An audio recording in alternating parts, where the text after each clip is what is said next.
Welcome to new TV Telugu.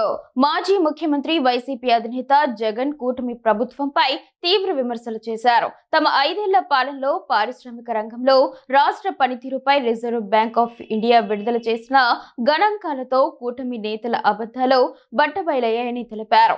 X వేదికగా స్పందించిన Jagan, YCP ప్రభుత్వం బ్రాండ్ ఏపీని నాశనం చేసిందని, పెట్టుబడిదారులను తరిమేసిందని టీడీపీ, జనసేన నిరంతరం ఆరోపణలు చేస్తున్నాయని మండిపడ్డారు.